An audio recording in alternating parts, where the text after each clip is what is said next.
Hello everyone, welcome to the channel. Myself Kundan Kumar Singh from Ednomics. और आज हम जो चैप्टर स्टार्ट करने वाले हैं उसका नाम है इंट्रोडक्शन ऑफ अकाउंटिंग, जो कि क्लास 11 का चैप्टर 1 है।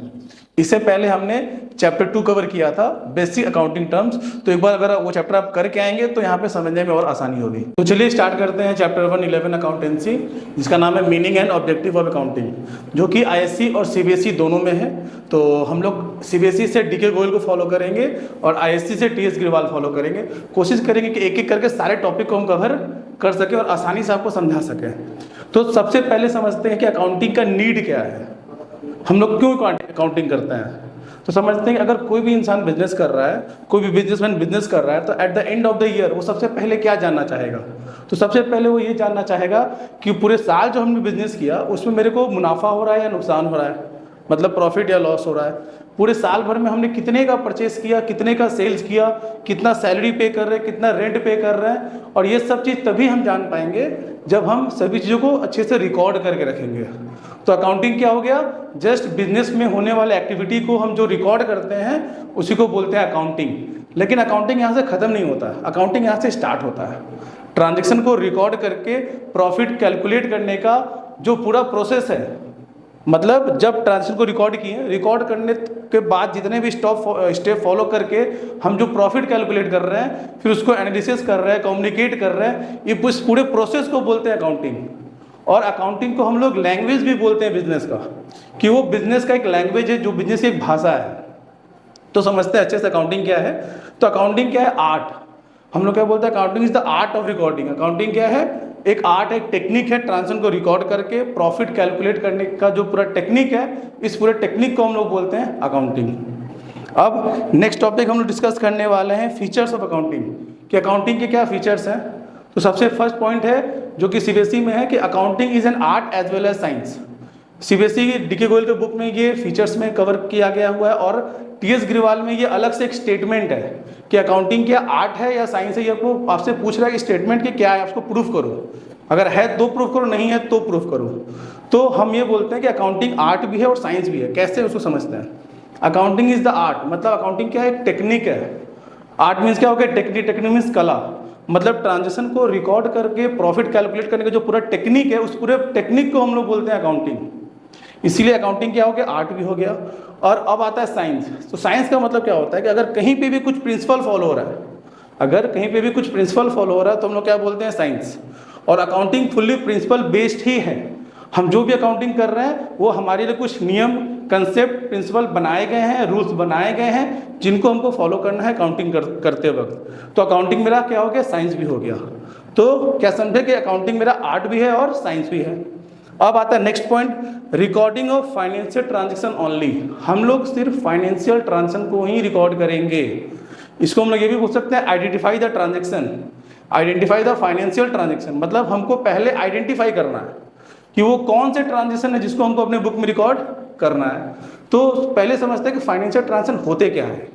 जैसे कोई बिजनेस में बहुत तरह की एक्टिविटी होते हैं, बट वो एक्टिविटी जिसमें कैश का लेन देन हो रहा है, जिसमें कैश, गुड्स, सर्विस क्या हो रहा है, एक्सचेंज हो रहा है एक दूसरे से, उसी को बोलते हैं हम लोग फाइनेंशियल ट्रांजेक्शन। तो पहले हमको उसको आइडेंटिफाई करना है।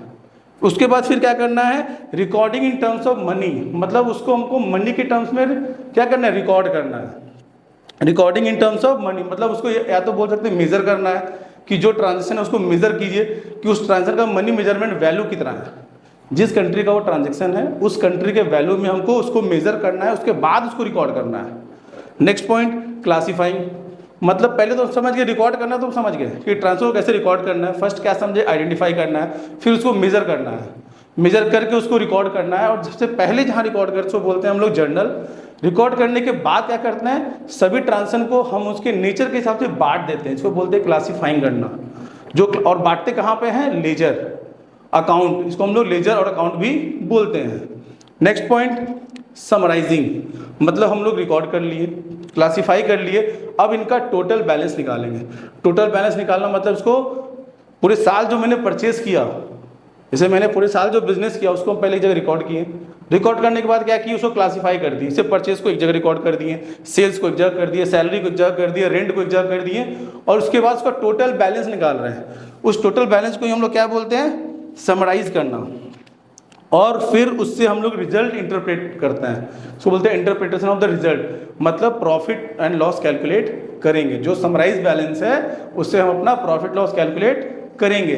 अगर कैसे कैलकुलेट करेंगे, जैसे जितने भी सारे ट्रांजेक्शन है वो या तो एक्सपेंस है या इनकम है या एसेट्स है या लायबिलिटी है, तो जितने भी इनकम और एक्सपेंस है उनको एक जगह रिकॉर्ड करेंगे जिसका नाम होता है trading and profit and loss account.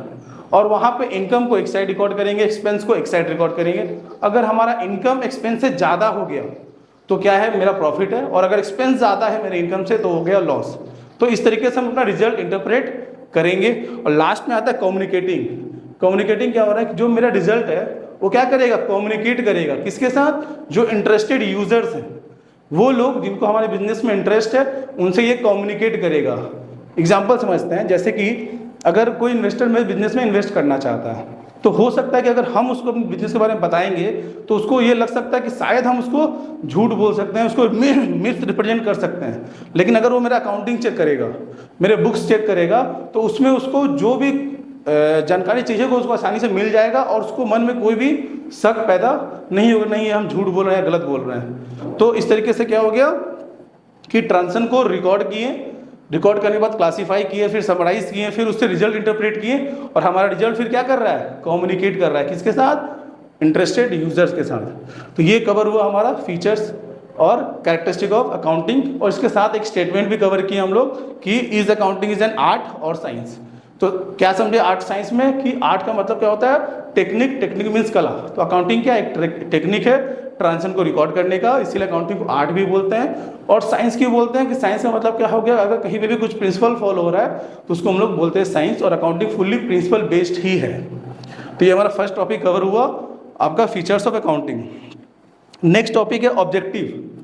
Objective क्या होता है, तो ऑब्जेक्टिव का मतलब सिंपल समझिए लक्ष्य, हमारा उद्देश्य क्या है अकाउंटिंग करने का, क्यों अकाउंटिंग करेंगे हम लोग। तो सबसे पहले तो एक चीज़ समझेंगे भाई, हम मेरे को तो अपना जो भी ट्रांजेक्शन कर रहे हैं, जो भी बिजनेस में मेरा लेन देन हो रहा है, सबको हमको कहीं पे रिकॉर्ड करना है, हम इसलिए अकाउंटिंग करेंगे। हमको अपना प्रॉफिट कैलकुलेट करना है, इसलिए अकाउंटिंग करेंगे। हमको ये रीज़न जानना होगा कि मेरा जो प्रॉफिट लॉस हो उसका कारण क्या है, इसलिए अकाउंटिंग करेंगे। हमको अपना बिजनेस का फाइनेंशियल पोजीशन जानना है, इसलिए अकाउंटिंग करेंगे। फ्यूचर में हम अपने बिजनेस को कंपेयर कर सकते हैं एक साल से दूसरे साल से, इसलिए अकाउंटिंग करेंगे। हमको एरर और फ्रॉड को रोकना है, इसलिए अकाउंटिंग करेंगे। तो ये सब चीज़ खुद से भी सोच के लिख सकते हैं, बिना बुक को देखे हुए भी खुद से भी सोच सकते हैं अकाउंटिंग क्यों कर रहे हैं। वही सारे चीज़ हमारे यहाँ भी कवर है। तो सबसे पहला पॉइंट क्या है बुक के हिसाब से, to keep systematic record of business transaction. Business में जितने भी ट्रांजेक्शन है उसका एक सिस्टमैटिक वे से हम रिकॉर्ड करके रखना चाहते हैं। Second point, to calculate profit और लॉस। हम अपना प्रॉफिट लॉस कैलकुलेट करना चाहते हैं, इसलिए अकाउंटिंग कर रहे हैं। फिर नेक्स्ट पॉइंट है to know the exact reason leading to net profit और नेट लॉस। हम वो रीजन जानना चाहेंगे जिस कारण से हमारा लॉस हो रहा है। प्रॉफिट हो रहा है तो ओके है, बट अगर लॉस हो रहा है तो लॉस होने का रीजन जानना चाहेंगे। तो अगर चीज़ों को रिकॉर्ड कर रखेंगे ना तो हम एनालिसिस कर पाएंगे हाँ कौन कौन सी जगह पे हम खर्चे को कंट्रोल कर सकते हैं जिससे मेरा एक्सपेंस कम हो सके और इनकम बढ़ सके। फिर नेक्स्ट पॉइंट है to ascertain the financial position of the business. हम अपने बिजनेस का फाइनेंशियल पोजीशन जानना चाहेंगे कि मेरा बिजनेस का पोजीशन कैसा है। फाइनेंशियल पोजीशन कैसे जानेंगे, अगर मेरा जितने भी मेरे एसेट्स हैं, मतलब जितना भी संपत्ति है जो मेरे बिजनेस के नाम पे है, अगर वो ओनर के पैसे से परचेज किए होंगे, अगर बिजनेस के पास जितनी भी संपत्ति है उसके नाम पे जितना भी प्रॉपर्टी है वो अगर बिजनेस के ओनर के पैसे से परचेज किए होंगे तो पोजीशन अच्छा है। बट अगर उसने मार्केट से उधार लेकर सारी चीज़ों को परचेज किया है तो पोजीशन उतना अच्छा नहीं है। Next point, to ascertain the progress of the business from year to year. हम अपने बिजनेस का progress year to year compare कर पाएंगे, हम जान पाएंगे कि पिछले साल से इस साल में मेरा प्रोग्रेस कितना हुआ है।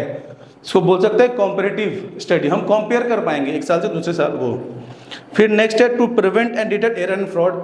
हम एरर और फ्रॉड को भी रोक सकते हैं। समझते हैं कैसे, कि अगर मानिए कि मेरा कोई दुकान है, मेरा कोई मेडिकल स्टोर है, अगर उस मेडिकल स्टोर में हम जितने भी मेडिसिन परचेज करके रखे हुए हैं सेल करने के लिए रखें, बट अगर कोई ऐसा मेडिसिन है जो बिना सेल हुए ही कम हो गया इसका स्टॉक, हम उसका 100 यूनिट परचेज किए थे, 70 यूनिट सेल कर दिए, मतलब मेरे स्टॉक में 30 यूनिट पता होना चाहिए था, बट अगर वो 26 ही है, 27 ही है, मतलब 2 से 3 यूनिट का कुछ तो एरर और फ्रॉड हुआ है, हम जान पाएंगे। अगर हम उसको मेंटेन रिकॉर्ड नहीं रखेंगे तो कभी भी ये चीज़ हम जान नहीं पाएंगे।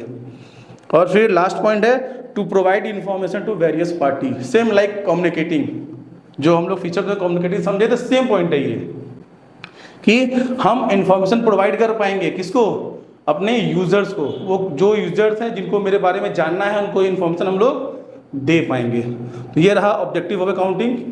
अब हम लोग बार बार डिस्कस कर रहे हैं users, communicating with user, information provide to user. तो आप समझते हैं यूजर्स कौन है, ये कौन लोग हैं जिनको मेरे अकाउंटिंग में इतना इंटरेस्ट है।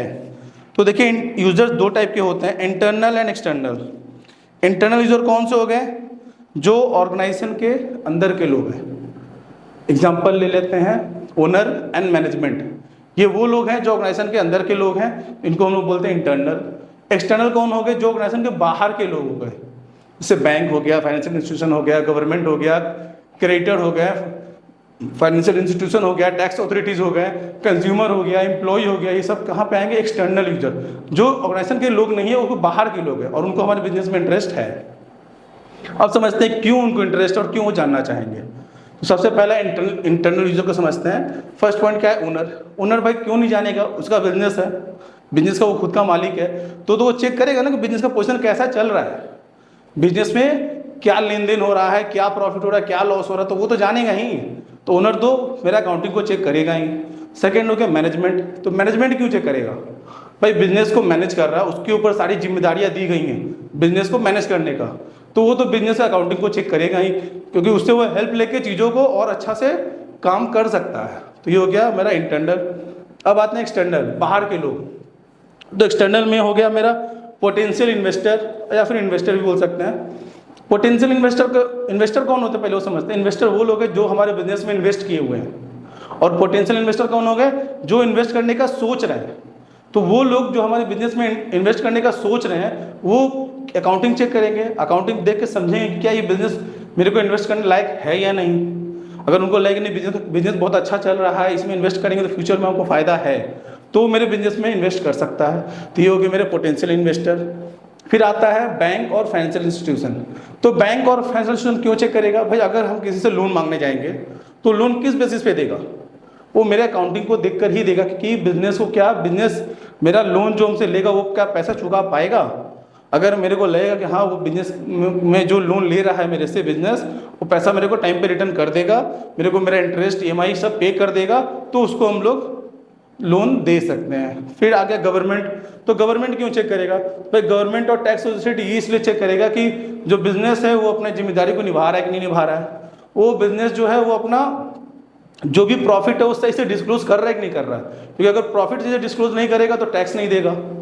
तो गवर्नमेंट इसलिए मेरे बिजनेस को चेक करेगा, मेरे अकाउंटिंग को चेक करेगा कि हम प्रॉपर्ली अपना टैक्स पे कर रहे हैं कि नहीं पे कर रहे हैं। कंज्यूमर क्यों चेक करेगा, कि भाई अभी का जो समय आ चुका है कि आपको सोसाइटी के बारे में भी सोचना होगा, आप सिर्फ अपने बारे में सोचेंगे तो नहीं चलेगा। तो कंज्यूमर ये भी देखता है ना कि बिजनेस हमारे सोसाइटी के लिए क्या कर रहा है। अगर बिजनेस हमारे सोसाइटी के बारे में कुछ सोच रहा है तो हम भी उसके बारे में पॉजिटिव ही सोचेंगे। तो इस तरह से कंज्यूमर चेक करेगा। फिर क्रेडिटर कौन हो गए, जो मेरे को उधार में सामान देगा, क्रेडिट में सामान सेल करेंगे तो वो भी चेक करते हैं कि क्या ये पार्टी मेरे को विद इन टाइम पेमेंट करेगा कि नहीं करेगा, इसका शॉर्ट टर्म सॉल्वेंसी रेशियो क्या है, कि ये अपने करेंट लायबिलिटी को कितना जल्दी पे करता है, उसका रेशियो क्या है, तो वो भी चेक करेगा अकाउंटिंग मेरा। फिर हो गया मेरे एम्प्लॉयज़। तो अब के जो एम्प्लॉयज़ है वो बहुत ही एक्टिव हो चुके हैं, वो भी बिजनेस अकाउंटिंग को चेक करते हैं। क्यों चेक करते हैं, कि वो भी देखेंगे ना कि बिजनेस कैसा जा रहा है, बिजनेस का ग्रोथ कैसा है, क्योंकि बिजनेस अगर फ्यूचर अच्छा है तो मेरा भी इस कंपनी में फ्यूचर अच्छा है, बट अगर बिजनेस फ्यूचर में जाके बंद हो सकता है या फिर डाउन हो सकता है तो मेरा इस कंपनी में फ्यूचर अच्छा नहीं है। तो वो अकाउंटिंग को देख के सही टाइम पे सही स्टेप लेगा, इसीलिए एम्प्लॉय भी चेक करेगा। और हो गया मेरा लास्ट पॉइंट आपका कॉम्पिटिटर। तो कॉम्पिटिटर भी हमारे अकाउंटिंग को चेक करेंगे कि बिजनेस कैसा चल रहा है, क्या प्रॉफिट कर रहा है, क्या लॉस कर रहा है। तो मेरे कॉम्पिटिटर तो मेरे पर नज़र रखेंगे ही रखेंगे, तो भी मेरे अकाउंटिंग को चेक करते हैं। अब नेक्स्ट एक टॉपिक है मेरा टाइप्स ऑफ अकाउंटिंग, इसको हम लोग सब फील्ड ऑफ अकाउंटिंग भी बोलते हैं। तो भाई 5 टाइप के अकाउंटिंग होते हैं, किसी बुक में 3 है, किसी में 5 है, हम तो 5 कवर करते हैं। पहला क्या है, फाइनेंशियल अकाउंटिंग, जो अभी हम लोग उतने समय से पढ़ रहे हैं।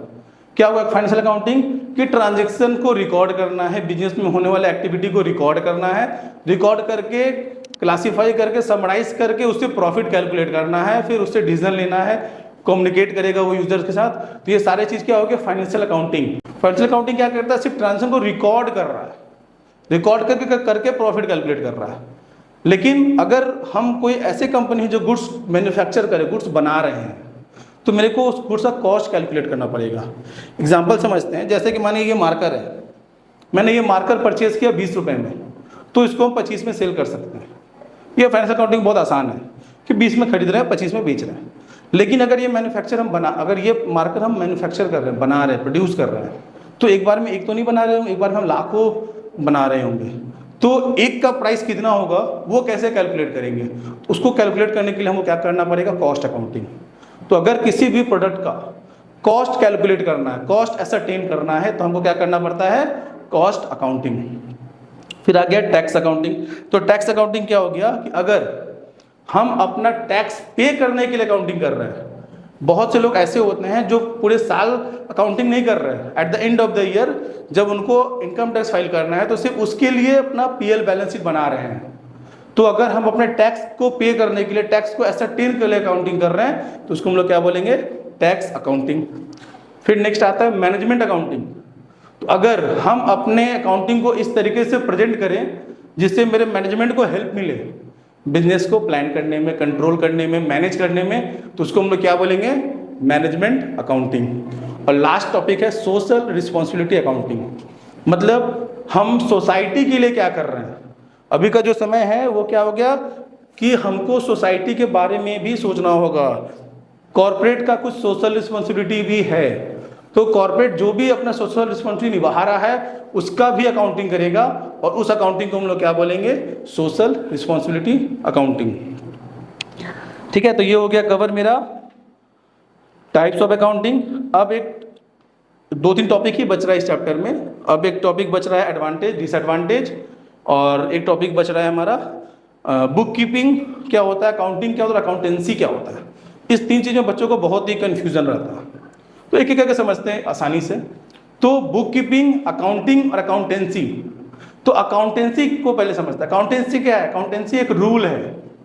अकाउंटेंसी क्या है, रूल्स प्रिंसिपल है जिसको फॉलो करना है हमको, बुक कीपिंग करते वक्त, अकाउंटिंग करते वक्त। अकाउंटिंग में होने वाले जो प्रिंसिपल हैं, अकाउंटिंग को करते वक्त जो प्रिंसिपल को फॉलो करना है, वो प्रिंसिपल कहाँ पे लिखा हुआ रहता है, अकाउंटेंसी में। तो अकाउंटेंसी के जितने भी नियम है, रूल्स है, प्रिंसिपल है, कंसेप्ट है, कन्वेंशन है, उसी को फॉलो जब कर रहे हैं हम लोग रिकॉर्ड करने के लिए बिजनेस में, उसी को हम लोग बुक कीपिंग और अकाउंटिंग भी बोलते हैं। बुक कीपिंग हो गया earlier stage, primary stage of accounting, जो ट्रांजेक्शन को रिकॉर्ड कर रहा है, क्लासीफाई कर रहा है, समराइज कर रहा है, तो उस स्टेज को हम लोग बोलते हैं बुक कीपिंग, जहाँ पे हम लोग ट्रांजेक्शन को सिर्फ रिकॉर्ड करके रख रहे हैं। बुक कीपिंग, हम रिकॉर्ड को रख रहे हैं, वो क्या मेरा बुक कीपिंग। और फिर रिकॉर्ड किए हुए ट्रांजेक्शन और क्लासीफाई समराइज किए हुए ट्रांजेक्शन जब प्रॉफिट कैलकुलेट करते हैं तो फिर क्या बोलते हैं उसको, अकाउंटिंग। प्रॉफिट कैलकुलेट करना, एनालिसिस करना, कम्युनिकेट करना, तो वो क्या पार्ट हो गया, अकाउंटिंग का। तो एक तरह से बुक कीपिंग अकाउंटिंग सेम ही है। बुक कीपिंग क्या हो गया, प्राइमरी स्टेज, और अकाउंटिंग क्या हो गया, सेकेंडरी स्टेज। और इसमें कौन से नियम फॉलो होते हैं, जो अकाउंटेंसी में लिखे हुए हैं। अकाउंटेंसी क्या हो गया, वो सारे प्रिंसिपल जिसको हमको फॉलो करना है अकाउंटिंग करते वक्त।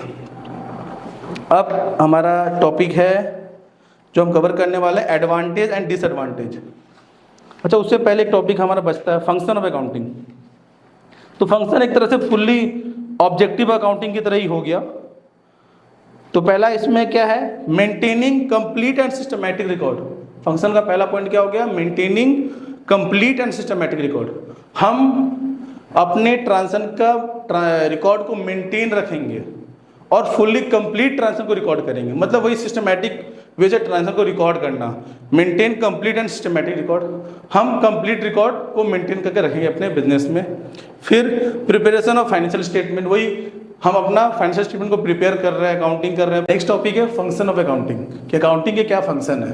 तो पहला पॉइंट क्या है हमारा, maintaining complete and systematic record. मतलब simple same as objective accounting का जो पहला पॉइंट था, कि हमको अपने रिकॉर्ड को, मतलब ट्रांजेक्शन में जो भी चीज़ हो रहा है उसको एक प्रॉपर वे से रिकॉर्ड रखना है। फिर नेक्स्ट पॉइंट है प्रिपरेशन ऑफ फाइनेंशियल स्टेटमेंट। हमको अपना फाइनेंशियल स्टेटमेंट को भी प्रिपेयर करना है। फाइनेंशियल स्टेटमेंट मतलब हो गया कि सारे ट्रांजेक्शन को रिकॉर्ड कर रहे हैं, कैलकुलेट कर रहे हैं, जिससे मेरा प्रॉफिट लॉस कैलकुलेट हो जा रहा है और हमको अपना बैलेंस शीट भी प्रिपेयर हो जाएगा मेरा। Next point communicating the financial result to various party, कि जो मेरा अकाउंटिंग है वो मेरे इंटरेस्टेड पार्टी से क्या करेगा, कम्युनिकेट करेगा। ये पॉइंट भी हमने अर्लियर डिस्कस कर चुके हैं। फिर है protecting the asset of business. हम अपने एसेट को प्रोटेक्ट कर पाएंगे। प्रोटेक्ट कर पाएंगे मतलब अगर अकाउंटिंग कर रहे हैं तो उसका एक्चुअल वैल्यू हम लोग कैलकुलेट कर सकते हैं। जितने भी मेरे एसेट्स हैं उनका एक्चुअल जो वैल्यू है, जैसे कि अगर कोई एसेट हम आज से 2 साल 3 साल पहले परचेज किए थे तो आज क्या मेरा बुक में उसका क्या वैल्यू है, और सारे एसेट्स अगर मेरे बुक में प्रॉपर्ली रिकॉर्ड रहेंगे तो कभी भी कोई मेरे साथ फ्रॉड या एरर नहीं कर सकता है।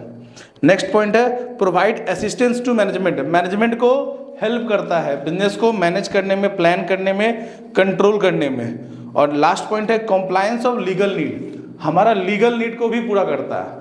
अगर हम जीएसटी फाइल कर रहे हैं, इनकम टैक्स फाइल कर रहे हैं, तो जीएसटी फाइल करने में मेरे को अकाउंटिंग को भी अपलोड करना पड़ता है, तो मेरा जो लीगल नीड है वो भी पूरा हो जाता है। तो वापस एक बार डिस्कस करते हैं। फर्स्ट पॉइंट क्या था, maintaining complete and systematic record.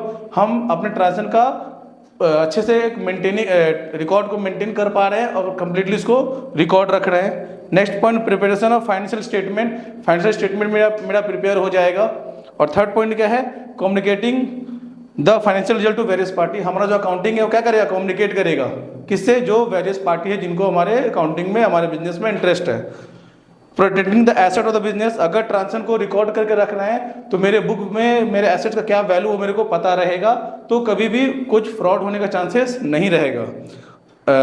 Next point है असिस्टेंस टू मैनेजमेंट। मैनेजमेंट को हेल्प करता है बिजनेस को प्लान करने में, कंट्रोल करने में। और हमारा लास्ट पॉइंट है कॉम्प्लायंस ऑफ लीगल नीड। तो लीगल रिक्वायरमेंट को भी पूरा करता है। कंपनीज एक्ट के हिसाब से बहुत सारे बिजनेस के लिए अकाउंटिंग क्या कंपलसरी है, तो अगर अकाउंटिंग कर रहे हैं तो जो हमारा लीगल नीड है वो भी पूरा हो जाएगा। अब लास्ट टॉपिक है हमारा इस चैप्टर का, advantage and disadvantage of accounting. Advantage क्या होगा कि अकाउंटिंग करने के क्या क्या फायदे हैं, तो जैसा ऑब्जेक्टिव पढ़े, फंक्शन पढ़े, सेम उस टाइप का ही मेरा एडवांटेज भी होने वाला है। एडवांटेज का पहला पॉइंट क्या है, helpful in management of business. Business में मैनेजमेंट को हेल्प करता है। अगर अकाउंटिंग कर रहे हैं तो मैनेजमेंट को हेल्प मिलेगा, बिजनेस को प्लान करने में, कंट्रोल करने में, मैनेज करने में हेल्प मिलता है। Next point provide complete and systematic record. हम अपने ट्रांजेक्शन का कंप्लीट और सिस्टमैटिक वे से रिकॉर्ड रख पा रहे हैं। फिर next point information regarding profit और लॉस। हमको अकाउंटिंग करने से अपने प्रॉफिट और लॉस की जानकारी हो रही है। अगर हम अकाउंटिंग कर रहे हैं ना तो मेरा बिजनेस में क्या फायदा क्या नुकसान हो रहा है ये भी हम जान पा रहे हैं। नेक्स्ट पॉइंट है इंफॉर्मेशन रिगार्डिंग फाइनेंशियल पोजीशन। अगर अकाउंटिंग कर रहे हैं तो मेरा बिजनेस का फाइनेंशियल पोजीशन क्या है ये भी हम जान पा रहे हैं। पहले समझाया था ना कैसे जानते हैं, अगर मेरा बिजनेस में जितने भी एसेट्स हैं अगर वो मेरे खुद के पैसे से खरीदे हुए हैं, मतलब ओनर के पैसे से अगर खरीदे हुए हैं तो बिजनेस का पोजीशन अच्छा है। अगर वो बाहर से उधार लेकर खरीद रहे हैं, मतलब अदर लायबिलिटी है, वो एक्सटर्नल लायबिलिटी अगर है वो, तो पोजीशन उतना अच्छा नहीं है। फिर नेक्स्ट पॉइंट है नेबल्स कंपैरेटिव स्टडी। हम कंपेयर कर पाएंगे। अगर अकाउंटिंग कर रहे हैं तो एक साल से दूसरे साल से क्या कर पा रहे हैं, अपने आप को कंपेयर कर पा रहे हैं, अपने प्रोग्रेस को चेक कर पा रहे हैं year after year. Next point है फिर helpful in assessment of tax liability. Tax liability को कैलकुलेट करने में हेल्प कर रहा है। जैसे कि अगर हम टैक्स किस पे करते हैं, जितना प्रॉफिट हो रहा है उसके ऊपर, तो अगर अकाउंटिंग करेंगे तो प्रॉफिट लॉस जान पाएंगे, प्रॉफिट लॉस जान पाएंगे तो हम टैक्स पे कर पाएंगे। फिर है एविडेंस इन लीगल मैटर्स। बहुत सारे लीगल मैटर्स में कोड हमारे अकाउंटिंग को एज ए एविडेंस यूज करता है। कोड ये बोलता है कि आप अगर अकाउंटिंग को एज एविडेंस शो करेंगे तो उसको एज एविडेंस वो मान लेता है। Facilitates sale of business. अगर हम बिजनेस को सेल करना चाहते हैं तो उसमें मेरे को हेल्प करता है बिजनेस के वैल्यू को कैलकुलेट करने में। जैसे अगर हम एक रनिंग बिजनेस को बेच रहे हैं तो उसका एक्चुअल वैल्यू कितना है वो कैसे जान पाएंगे, अगर हम उसको रिकॉर्ड करके रखे हुए हैं। तो अगर ट्रांजेक्शन का रिकॉर्ड है, मेरे एसेट्स का बुक में रिकॉर्ड है कि उसका ये वैल्यू है, तो मेरे को यहाँ पे आसानी से उसका पूरे बिजनेस का वैल्यू निकालने में बहुत आसानी होगा और आसानी से उसका वैल्यू निकाल कर हम उसको सेल कर पाएंगे। तो ये हो गया मेरा एडवांटेज। अब आते हैं डिसएडवांटेज। डिसएडवांटेज में क्या हो गया, इन्फ्लुएंस बाय पर्सनल जजमेंट। यहाँ पे क्या होता है कि बहुत सारे जगह पे क्या होता है ना कि मेथड अलग अलग है, पॉलिसीज अलग अलग है, तो वहाँ पे पर्सन टू पर्सन क्या होता है कि वो लोग अलग डिसीजन लेते हैं, उनके हिसाब से ये मेथड सही है, उनके हिसाब से ये मेथड सही है। तो ये हो गया पहला पॉइंट कि इन्फ्लुएंस बाय पर्सनल जजमेंट। तो हो सकता है कि हम जो मेथड चूज कर रहे हैं वो शायद उतना सही ना हो, क्योंकि हमको 2-4 मेथड दिया जाता है कि इस चीज़ के लिए हम 2-4 मेथड, आप उसमें कोई मेथड फॉलो कर सकते हैं। तो पर्सन टू पर्सन मेथड अलग हो सकता है। फिर है based on accounting concept and convention. Accounting में क्या है ना, बहुत सारे कंसेप्ट और कन्वेंशन फॉलो होता है। अगर बहुत सारे कंसेप्ट और कन्वेंशन फॉलो हो रहे हैं तो वो लोग जो बिजनेस अकाउंटिंग बैकग्राउंड से नहीं है, जो लोग साइंस बैकग्राउंड से हैं या फिर जो लोग आर्ट्स बैकग्राउंड से हैं, वो अकाउंटिंग को समझ नहीं पा रहे हैं। क्यों नहीं पा रहे हैं? क्योंकि वहाँ पे बहुत सारे प्रिंसिपल फॉलो हो रहे हैं, बहुत सारे कंसेप्ट फॉलो हो रहे हैं जो कॉमर्स बैकग्राउंड के लोग को समझ पा रहे हैं, बट बाहरी जो लोग हैं, जो लोग साइंस से और आर्ट्स से हैं, वो लोग उसको समझ नहीं पाते हैं। फिर नेक्स्ट पॉइंट है इनकम्प्लीट इन्फॉर्मेशन। तो अकाउंटिंग क्या है? इनकम्प्लीट इन्फॉर्मेशन दे रहा है। अकाउंटिंग क्वालिटी को नहीं बता रहा है, सिर्फ क्वांटिटी को बता रहा है। अगर मानिए कभी मेरा किसी बिजनेस में लॉस हो गया, और लॉस होने के पीछे रीजन क्या था कि उस ईयर में लास्ट का 2 मंथ में मेरे बिजनेस में आग लग गया था, फायर लग गया, जिसके कारण से हम प्रॉपर्ली बिजनेस ही नहीं कर पाए लास्ट का 2 और 3 मंथ। उस कारण से क्या होगा कि मेरे को लॉस बेयर करना पड़ गया। बट ये सारी चीजें अकाउंटिंग में शो नहीं होती हैं, तो अकाउंटिंग इसीलिए बोलता है इनकम्प्लीट रिकॉर्ड को शो करता है। फिर है ओमिशन ऑफ क्वालिटेटिव इन्फॉर्मेशन। मतलब यहाँ पे क्वालिटेटिव इन्फॉर्मेशन को हम लोग मिस कर देते हैं, सिर्फ क्वांटिटी पे फोकस करते हैं। जैसे कि अगर कोई मेरा बिजनेस में कोई एक मैनेजर था जो बहुत ही एफिशिएंट था, उसके कारण बिजनेस का ग्रोथ हो रहा था, बट वो आज इस ईयर मेरे बिजनेस को छोड़ के कहीं और शिफ्ट हो चुका है, लेकिन उसको हम रिकॉर्ड नहीं करते क्योंकि हम लोग क्वालिटी वाली चीज़ों को यहाँ पे इग्नोर कर देते हैं, सिर्फ क्वांटिटी को फोकस में रखते हैं। फिर है based on historical cost. Based on historical cost मतलब हो गया कि जो भी ट्रांजेक्शन में अपने एसेट्स को अपने बुक में रिकॉर्ड कर रहे हैं वो आज के वैल्यू पर रिकॉर्ड नहीं करते हैं। पास्ट में जिस प्राइस पे हमने उसको अक्वायर्ड किया था, परचेज किया था, उस प्राइस पे हम उसको लेके चलते हैं और उसी प्राइस से हम उसका डेप्रिसिएशन भी कैलकुलेट करते हैं, उसी वैल्यू को लेके चलते रहते हैं। मार्केट में जो वैल्यू चेंज हो रहा है उससे हमको कोई मतलब नहीं रहता है। तो ये भी उसका एक डिसएडवांटेज रहता है कि मेरे बुक में जो एसेट्स का वैल्यू शो हो रहा है बट एक्चुअली में उसका वो वैल्यू नहीं रहता है। फिर है next affected by window dressing. Window dressing मतलब क्या हो गया ना कि हम गलत एंट्री पास कर रहे हैं, हम रॉन्ग इन्फॉर्मेशन प्रोवाइड कर रहे हैं अपने यूजर्स को। जो भी ट्रांजेक्शन में रिकॉर्ड कर रहे हैं उसमें हम चाहे तो ऐसा कर सकते हैं कि हम बिना एविडेंस का ट्रांजेक्शन में रिकॉर्ड कर दिए। हम दिखा रहे हैं कि मेरा बिजनेस में इस ईयर का सेल जो है वो 100 करोड़ है, बट एक्चुअली में वो 5-10 करोड़ ही है।